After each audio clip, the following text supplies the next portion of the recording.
Okey, kita nak masuk tajuk pengaratan. Okey, untuk standard pembelajaran ataupun apa yang kamu kena tahu dalam topik ni. Okey, yang pertama kita nak tahu apa itu proses kakisan logam dan juga tindak balas redox dalam kakisan logam. Dan yang kedua, kita nak mengeksperimen pengaratan besi. Okey, obviously 1.6.2 ni kita tak boleh nak buat lagi. Tapi kita boleh bincang saja apa dia punya dapatan dan pemerhatian. Untuk hari ini, cikgu nak fokus untuk 1.61 je dulu. Okey.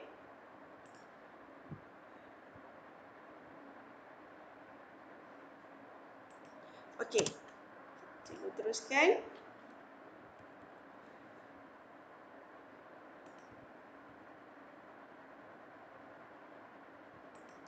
Okey.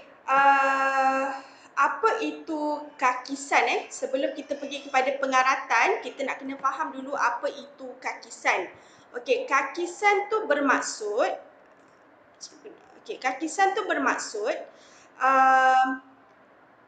satu tindak balas redox yang dia berlaku secara spontan apabila logam tu bertukar daripada logam kepada ion logam. Okey, ataupun macam ni kalau besi kita panggil pengaratan. Okey, tapi kalau benda seolah-olah macam pengaratan tu berlaku pada logam lain, kita panggil kakisan. Okey, itu maksud dia. Secara mudah kita nak faham macam tu. Kakisan ni maksudnya berlaku pada semua logam. Okey, tapi untuk besi kita panggil khas nama dia ialah pengaratan. Boleh faham Okey, jadi kalau kamu nak bayangkan apa itu proses kakisan tu macam ala-ala pengaratan. Okey, tapi nanti kita akan tengok sikit beza dia. Okey, jadi kakisan tu secara definisi, maksud dia adalah tindak balas yang berlaku secara spontan apabila atom logam dia bebaskan elektron membentuk ion logam, itu kita panggil tindak balas kakisan. Okey, jadi ini adalah dia punya persamaan setengah. M ni mewakili apa-apa logam dan N plus ni cas kepada logam lah. N elektron ni bermaksud berapa elektron yang dia lepaskan. Okey, itu adalah maksud kakisan. Okey, kita tengok. Okey, sekarang kita nak tengok pula apa itu pengaratan. Okey, pengaratan khas untuk logam besi sahaja. Okey, jadi pengaratan tu apa? Pengaratan ialah kakisan yang berlaku pada besi. Okey, iaitu nama saintifik dia adalah nama unsur dia ialah ferrum ataupun simbol dia adalah Fe. Okey, jadi itu adalah maksud pengaratan. Okey, secara definisi pengaratan ialah proses kimia yang berlaku apabila besi bersentuhan ataupun bertemu dengan air dan oksigen. Okey. So proses kimia berlaku apabila besi, ayat cikgu ni salah sikit ni. Terhadap besi apabila terdapat kehadiran air dan oksigen. Jadi besi bila dia bertemu dengan air dengan oksigen, maka akan berlaku satu proses kimia. Okay, proses kimia tu kita panggil sebagai pengaratan. Okey, dan juga dalam pengaratan ni akan ada tindak balas redox. Okey, kejap lagi kita tengok kat mana redox tu, kat mana berlaku reduction, kat mana berlaku oxidation. Okey, setakat ni boleh faham tak apa itu kakisan, apa itu pengaratan? Boleh. Boleh, cikgu. Boleh beza Faham, cikgu. Okey. Okey, sekarang kita nak tengok apakah syarat-syarat pengaratan. Okey, kita nak fokus pada pengaratan. Kita tak fokus pada kakisan logam yang lain. Kita akan pergi kepada kakisan logam yang lain pada hujung bab ni. Okey, kita tengok dulu apa syarat-syarat untuk berlaku pengaratan. Okey, kita tengok yang warna merah dan warna pink ni dulu warna merah ni. Okey, so untuk berlaku pengaratan yang pertama mestilah ada besi. Okay, kalau tak ada besi, tidak berlaku pengaratan. Contohlah kamu pakai aluminium. So, dia tidak berlaku pengaratan. Okay, dia akan berlaku benda lain. Kakisan lah. Okay, so untuk syarat berlaku pengaratan mesti ada besi. Dan besi tersebut mesti bertemu dengan air dan oksigen. Okay, air tu tak semestinya air. Boleh jadi juga uap air. Okay, jadi kalau kamu tengok dekat kita punya persekitaran, kalau kamu tengok pagar besi kalau kita biar dia kena hujan, lama-lama dia akan berkarat, betul? Jadi itu syarat pengaratan. So kalau tak ada air dan oksigen, tidak akan berlaku pengaratan. Contohlah cikgu nak guna besi buat roket ataupun kapal angkasa. Adakah boleh berlaku pengaratan di ruangan angkasa? Tak. Okey, tak boleh sebab kita tak ada kandungan air dan juga oksigen. Jadi itu contoh situasi yang tidak boleh berlaku pengaratan lah. Okey, dan syarat yang kedua mesti bersentuhan dengan air dan oksigen. Kalau besi itu duduk asing duduk dalam bekas yang berbeza, maka tidak akan berlaku pengaratan juga. Okey, so apabila dia bersentuh dengan air dan oksigen akan berlaku ataupun terbentuk sel kimia ringkas. Okey, ingat lagi sel kimia ringkas dia ada apa? Boleh bagi tahu cikgu tak? Sel kimia ringkas ada apa? Dia akan ada anode, betul? Okey, dia akan ada anode, ada kathod dan ada pengumpulan elektron. Okey. Okey, jadi kalau dekat sini kita, sorry rumah cikgu bising. Kita nak tunjuk macam mana pengaratan ni adalah tindak balas redox. Okey, tindak balas redox, kenapa kita sebut pengaratan ni sebagai tindak balas redox? Sebab ada penurunan dan peoksidaan berlaku dalam pengaratan. Okey, yang mana Fe akan bertindak sebagai ejen penurunan dan oksigen akan bertindak sebagai pengoksidaan, ejen pengoksidaan. Okey, boleh faham Ini adalah syarat-syarat pengaratan. Okey, so sekarang kita nak tengok macam mana proses pengaratan berlaku. Okey, kejap. Okey, dia punya flow macam ni nanti cikgu ubah sikit jadual cikgu ni. Sepatutnya anode ni duduk dekat bawah daripada Fe ni. Okey, so kita tengok macam mana proses pengaratan berlaku. Okey, apabila besi bersentuhan dengan air. Okey, dekat sini kita bayangkan cikgu ambil satu besi, lepas tu cikgu zoom untuk satu titisan air saja.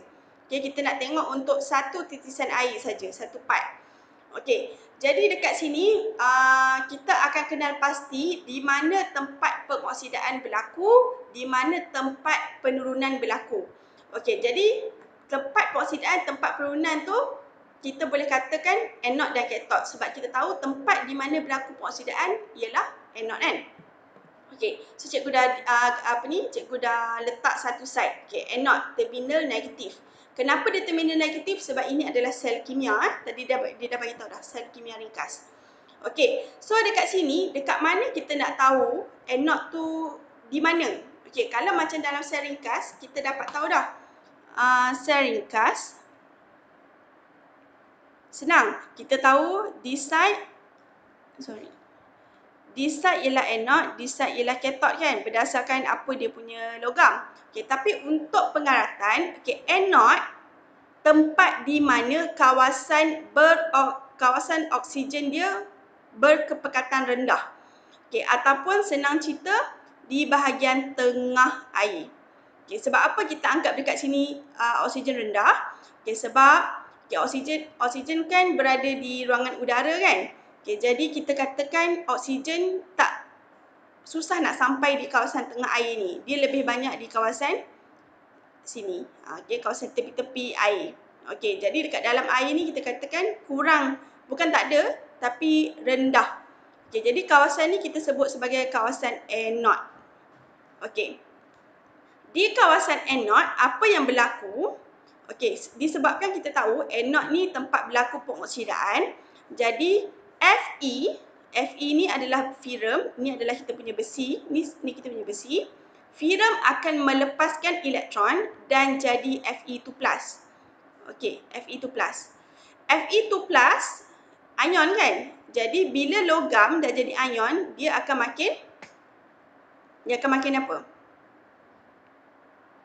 Makin menipis, menghakis. Okey, makin menipis. Tapi for this case, dia akan menghakis lah lama-lama. So dekat sini besi kita dah jadi terhakis. Okey, jadi apabila okey, ni ayat dia. Jadi kita katakan apabila filem dah jadi Fe2+ dengan mendermakan elektron, jadi dia mengalami pengoksidaan, betul Jadi betul lah di sini adalah anode sebab dia mengalami pengoksidaan. Kemudian elektron yang dilepaskan akan mengalir melalui besi. Okey, mengalir melalui besi. Okey, nampak? Elektron mengalir melalui besi, kemudian akan bergerak ke kawasan yang berkepekatan tinggi oksigennya. Okey, di mana? Di hujung titisan air. Okey, di hujung titisan air. Jadi elektron akan bergerak dekat this side, akan bergerak ke this side. Tak kisahlah, jadi kawasan tu berkepekatan oksigen tinggi.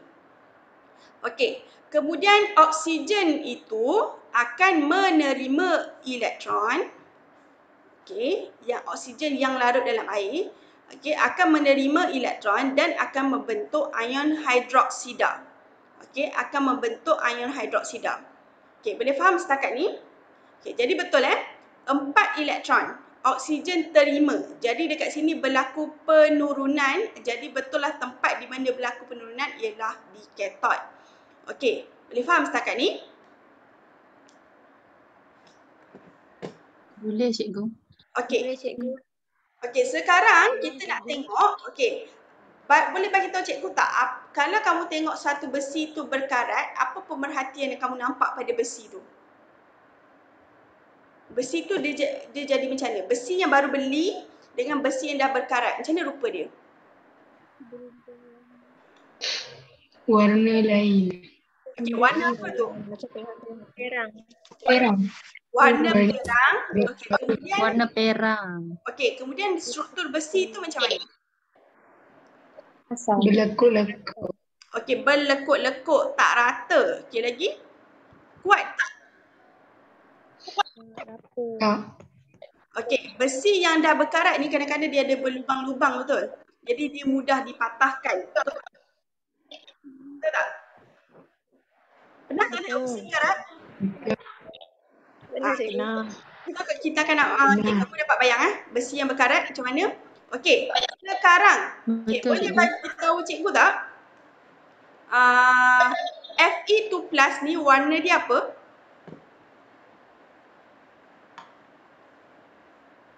Fe2+. Hijau. Okey, Fe2+ warna hijau Okey, jadi dekat sini kita dah ada warna dah. Okey, tapi adakah kita nampak warna hijau pada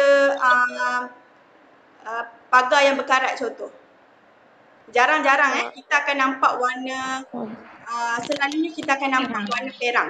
Okey, sekarang ni cikgu nak cerita macam mana warna perang tu terhasil. Okey, cara dia adalah okey, tadi Fe dah menghasilkan Fe2+, O2 dah menghasilkan OH-. Okey, cikgu nak ambil produk tadi Fe2+, nampak anak panah cikgu ni? Anak panah warna merah tu. Okey. Fe2+, cikgu bawa ke sini. OH- cikgu bawa ke sini dan cikgu nak reactkan mereka berdua ni. Okey, apabila Fe2+ bertindak balas dengan OH-, betul tak dapat ni macam ni kalau cikgu buat darat silang? Dapat filem hidroksida macam ni, betul tak? Betul cikgu. Okey, betul kan? Okey, Betul, inilah yang warna perang tu. Yang warna perang tu sebenarnya adalah filem hidroksida. Boleh faham tak? Boleh. Okey. Jadi kan tadi siapa tadi? Latina cakap filem 2+ warna dia hijau, betul? Betul? Filem 2+ warna dia hijau?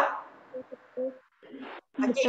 Tapi kenapa yang kita nampak tu warna perang? Sebab cikgu cakap filem oksida, warna dia yang benda perang tu filem oksida. Tapi dekat sini Fe2+.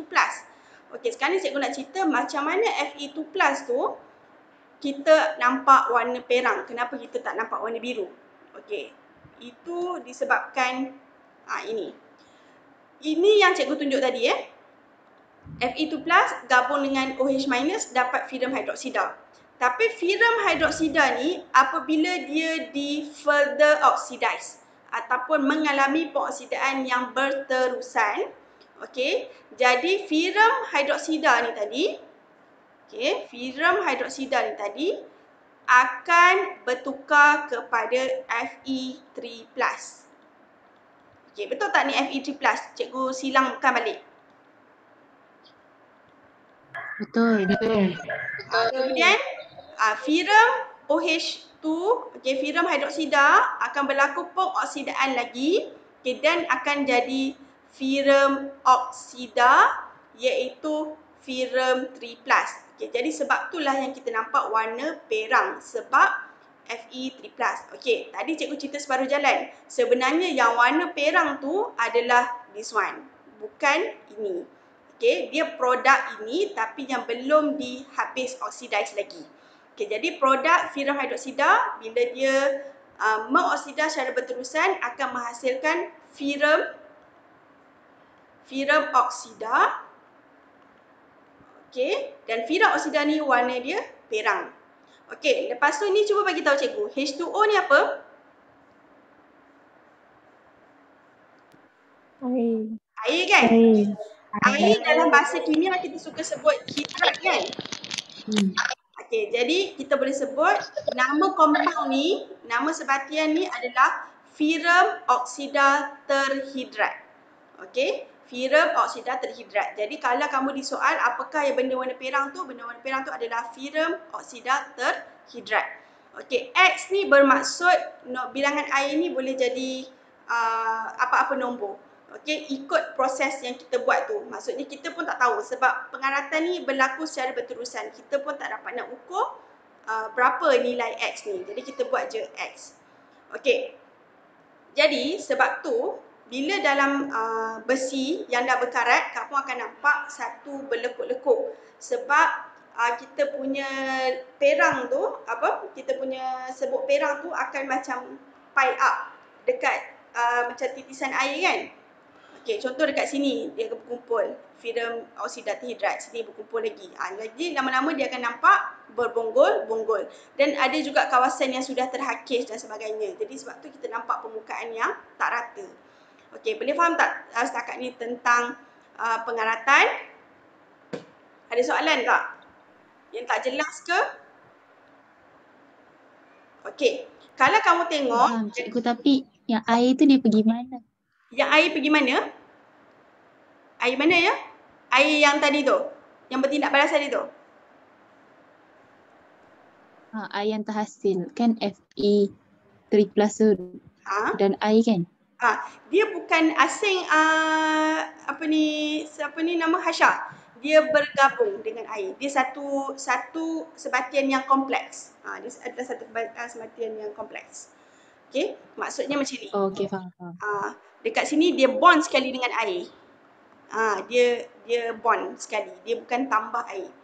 Okey, kalau sebenarnya kan, tadi kan cikgu cakap kita susah nak nampak kan, yang warna hijau ni kan, sebenarnya boleh nampak. Kalau kamu nak tengok, senang, cikgu selalu tengok kalau kamu tertinggal duit shilling dekat dalam bilik air. Pernah tak tinggal duit shilling dalam bilik air? Pernah tak? Tak pernah. Ataupun kamu tengok nanti balik sekolah, siapa yang tinggal duit shilling dekat tepi-tepi public phone tu kan, dia kadang-kadang dia nak berkarat tu, dia macam slow kan. Jadi kat situ kamu akan nampak ada sikit lapisan hijau.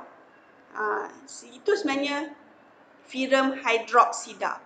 Okay, yang dia belum lagi dioksida secara berterusan untuk menghasilkan yang perang ni.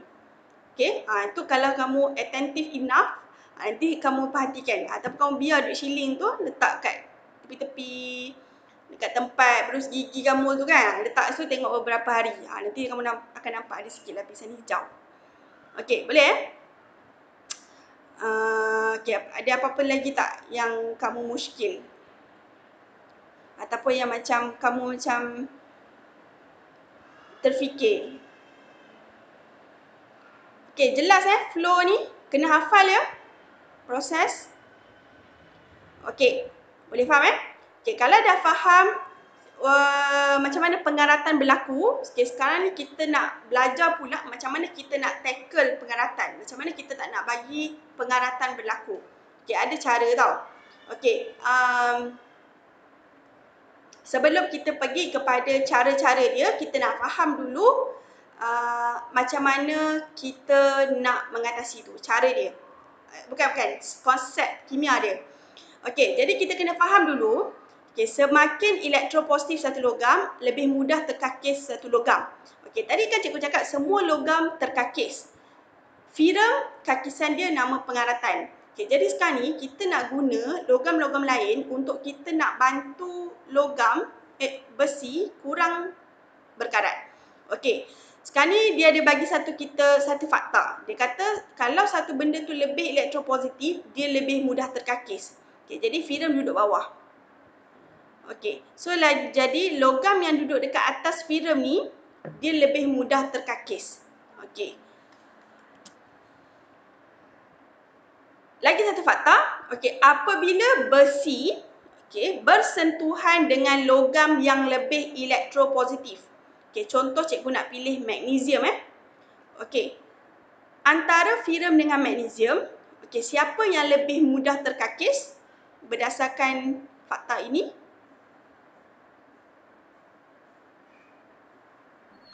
Magnesium. Magnesium lebih mudah terkakis. Magnesium Jadi, bila magnesium yang terkakis dahulu, jadi adakah firem mudah nak berkarat ataupun susah berkarat? Susah. Betul. Sebab apa? Bila dia bersentuhan, bersentuhan tu maksudnya cikgu letak besi, kemudian cikgu letak magnesium. Tak kisah dia sentuh macam mana, janji dia sentuh. Okey, automatik magnesium yang akan jadi Mg2+ first. So Fe ni tidak akan terjejas. Jadi Fe tidak akan berkarat. So ini salah satu cara untuk kita lindung kita punya besi. Okey, kita tengok yang kedua. Jika besi bersentuhan dengan logam yang kurang elektropositif, let's say cikgu pilih Pb. Okey, jadi kita kata firem lebih mudah berkarat ataupun susah berkarat? Lagi mudah. Lagi mudah. Okey, jadi dekat sini kita tak mau. Sebab apa? Bila kita letak firem, bila kita letak firem dengan Pb, Pb yang akan terlindung. Firem yang akan cepat jadi Fe2+, jadi kita tak mau. Kita nak lindung kita punya besi. Sebab besi kita penggunaan dia sangat-sangat meluas dan dia lebih stronger. Okey. So, ini adalah cara mengatasi pengaratan yang digunakan dalam industri yang lebih meluas dalam kita punya kehidupan seharian lah. Okey, yang pertama kita nak guna permukaan pelindungan. Yang kedua kita nak pakai logam korban dan yang terakhir kita nak pakai pengaloyan. Okey, yang ni kamu biasa dengar, yang ni dah belajar waktu tingkatan 4, yang ni yang kita nak bincang lebih sikit Okey, so kita tengok yang pertama. Okey, penggunaan permukaan pelindungan. Okey, dia punya fungsi adalah untuk menghalang besi daripada bersentuh dengan air dan oksigen. Cara dia senang, kita pakai cat, grease ataupun lapisan plastik. Okey, cat ni kita selalu nampak. Contohnya kamu punya pemegang tangga, kita cat pakai cat minyak. Kita punya pagar ataupun grill dekat sekolah kan, ataupun grill rumah kamu, kita akan cat menggunakan cat yang kalis air. Sebab apa? Kita nak mengelakkan kita punya pagar tu berkontak, bersentuhan dengan air dan oksigen, maka dia akan berlaku pengaratan kan. Jadi kita nak menghalang. Okey, yang kedua ialah kita lumurkan dengan grease. Okey, yang ini kita boleh tengok dalam enjin kereta. Okey, enjin kereta kita akan letak grease. Okey, jadi enjin tu lebih tahan karat, susah nak berkarat disebabkan ada lapisan minyak yang menghalang dia daripada bersentuhan air dan oksigen. Okey, siapa boleh tutup mic tak? Okey, lapisan plastik. Okey, yang ni kamu boleh tengok yang pagar yang macam, pernah tengok tak pagar macam ni kan? Pagar dawai tu. Okey, kemudian dia salut dengan plastik warna hijau. Pernah tengok tak?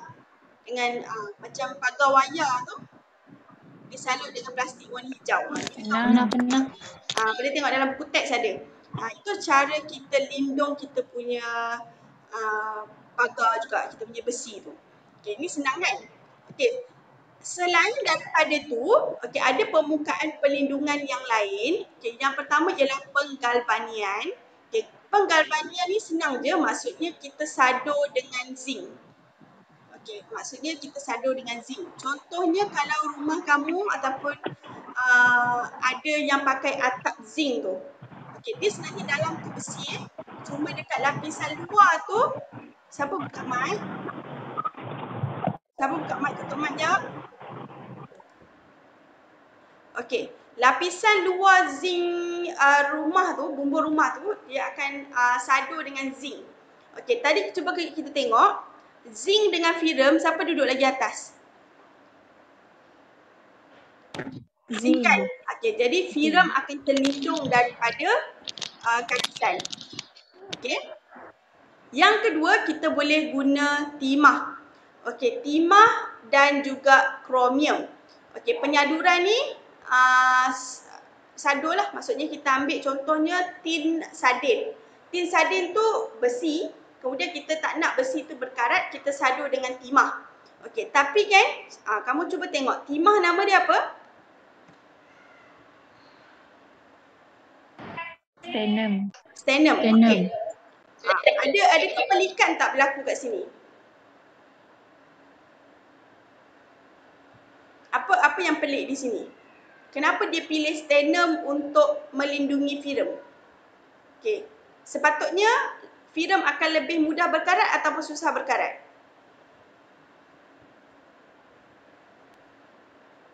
Mudah. Lagi mudah kan? Okey, tapi kenapa dia pakai sternum sekarang kita nak tengok info ni. Okey, kenapa dia pakai sternum? Okey, sekejap, sternum ada tak? Okey, sternum tak ada. Okey, syarat untuk kita pakai sternum ni kita kena sadur kita punya besi tu secara keseluruhan tanpa ada kebocoran. Okey, sekiranya ada kebocoran contoh kamu dah sadur dah kamu punya tin. Tiba-tiba tin kamu tu kemek. Jadi boleh jadi lapisan sternum tu pecah. Bila sternum tu pecah, kita punya firm dekat dalam tu akan berkarat dengan kadar yang lebih cepat. Okey, jadi kalau kita sadur dengan timah, tak apa. Sebab antara firm dengan timah, sepatutnya firm yang terkakis dulu. Tapi disebabkan dia lindung secara keseluruhan, jadi timah tidak akan mudah terkakis. Okay, tapi benda tu akan jadi lagi teruk kalau lapisan timah tu pecah. Okay, jadi sebab tu kalau kamu tengok dalam buku teks, dia ada tanya, kenapa Ali tak nak beli sardin yang tin kemek? Tin kemek tu kita takut-takut kita punya lapisan timah tu pecah. Bila pecah, dekat dalam tu pengaratan akan berlaku dengan lebih pantas. Sebab tu kamu kalau nak pergi kedai, nak beli tin lychee, contohnya jangan pilih tin yang kemek. Sebab kita takut kita punya lapisan timah pecah. Okey, yang terakhir kita boleh sadur menggunakan kromium. Okey, kromium ni special. Okey, dia ada special punya karakteristik. Okey, logam-logam seperti zinc, plumber, nikel, kromium. Okey, lapisan-lapisan ni, logam-logam ni dia boleh mewujudkan lapisan oksida secara semula jadi. Okey, jadi contohlah plumbum Plumbum duduk lagi bawah pada firm. Tapi plumbum ni dia boleh membentuk satu lapisan oksida kita panggil, ataupun bahasa Inggeris panggil oxide layer. Lapisan oksida ni dia lebih stabil dan dia tidak mudah bertindak balas. Jadi dia tidak mudah terkakis. Jadi kalau you letak firm dekat bawah, kemudian you letak zinc ataupun kromium dekat sini, zinc dan kromium akan membentuk satu lapisan oksida. Jadi you akan dapat double protection from zinc dan juga lapisan oksida dia. Sebab lapisan oksida ni sangat-sangat kuat. Sebab tu kita punya peralatan memasak banyak pakai aluminium. Okey, sebab aluminium dia akan membentuk satu lapisan oksida. So jadi walaupun dia terkena air, terkena panas ke apa, dia tahan. Sebab lapisan oksida tu akan melindungi kita punya peralatan. Okey, boleh faham tak tentang lapisan oksida? Okey, ni kena hafal beberapa logam yang mempunyai lapisan oksida yang kuat. Okey, boleh? Okey, cikgu kena cepat ni, ada lagi 2 minit. Okey. Boleh cikgu. Okey, seterusnya kita nak tengok perlindungan logam korban. Okey, ini kita nak tengok balik yang ikut siri elektrokimia tadi tu. Okey, dia kata apabila dua logam bersentuhan, logam yang lebih elektropositif yang akan terkakis. Jadi kita ambil inisiatif, contoh kapal diperbuat daripada besi. Cara kita nak lindung besi ni tak logik kalau kita nak sadur satu kapal yang besar tu menggunakan logam yang lain. So cara yang lebih mudah, kita tampal sahaja logam-logam yang lebih elektropositif dekat satu tempat. Okey. So bila kita tampal macam ni, logam-logam ini yang akan terkakis dahulu dan filem tidak akan terjejas. Okey, cuma dia punya keburukan ialah kita punya logam-logam ni akan habis. Jadi from time to time kita kena replace. Kita kena ganti kita punya zinc ni. Okey. Contoh yang lain, pipe besi. Okey, dia akan macam ni dia akan link saja, sambungkan sahaja dengan magnesium. Okey, jadi yang terkakis ialah magnesium. Okey, jadi from time to time kita tak perlu nak tukar kita punya pipe sebab pipe kita tak berkarat. Instead kita hanya ganti sahaja kita punya logam yang dah habis ni. Okey. Sama juga kes yang terakhir, kes pada tiang pelantar minyak. Okey, tiang pelantar minyak kita akan letak magnesium, kita akan sambung pada tiang. Okey, kemudian bila benda tu dah habis, kita hanya perlu ganti kita punya magnesium saja. Okey. Okey, last kali ialah pengaloyan. Pengaloyan simple, kita hanya perlu campurkan kita punya besi dengan bahan-bahan yang lain. Okey, jadi bahan-bahan ini akan menghasilkan lapisan oksida, jadi membuatkan kita punya besi lebih kuat. Okey. Kita punya masa dah nak habis. Kejap lagi cikgu akan bagi homework dekat grup WhatsApp. Okey. Kalau ada tak faham apa-apa boleh tanya di grup WhatsApp Cikgu kena cepat sebab masa dah nak habis. Okey, thank you class. Terima kasih cikgu. Okey, sorry Terima kasih cikgu. Okey, cikgu stop. Terima kasih cikgu. Terima kasih cikgu.